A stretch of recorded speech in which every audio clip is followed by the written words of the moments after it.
আমার এক ছোট্ট বোন আছে বুশরা, আমি মাঝে মাঝে কথা বলি and I am really proud to say যে সে ছোট্টবেলার থেকে লয়াল। আমার ছোট্ট বোনকে আমি এতটুকু সবসময় শিখাই যে you must have to be loyal. আমার এই যে কালকে ও আমাকে বলতেছে যে ভাইয়া আমি আইসক্রিম খাবো। ও আবার কোন আইসক্রিম খুব পছন্দ করে। কোন আইসক্রিম চেনেন না আপনারা? কোন আইসক্রিম দেখছেন আপনারা সবাই? কোন এর দাম মেবি এখন 60 টাকা। তো আমাকে বলছে ভাইয়া আমার এটা লাগবে, এটা আমি খাবো। তো আমি পকেট থেকে মানি ব্যাগ বের করলাম, বের করে আমি দেখছি যে মানি ব্যাগে আমার খুচরো টাকা একদমই নেই, সব 500 অথবা 100 টাকার নোট। তো আমি দিলাম 100 টাকা দিয়ে, বললাম যে দেখো তুমি 100 টাকা নিয়ে যাও আর পাওয়া লাগবে। তো নিজেই গেল দোকানে, আমি নিজেই ভুলে গেছি যে আমার 40 টাকা পাওনা আছে। তো 40 টাকা নিয়ে আসছে, নিয়ে এসে বাসায় ডয়ারে রেখে দিয়েছে।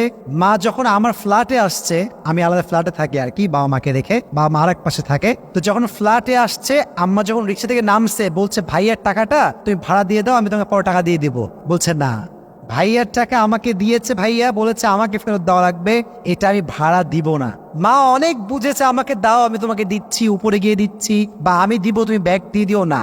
সে বলছে আমি ভাইয়ার থেকে নিয়েছি, আমি ভাইয়াকে ফেরত দিব। তো যখন উপরে আসছে, আমি 6 তলায় থাকি, এসে আমাকে টাকা দিয়ে বলছে ভাইয়া এটা হচ্ছে তোমার টাকা, এটা আমি ফেরত পেয়েছি 40 টাকা।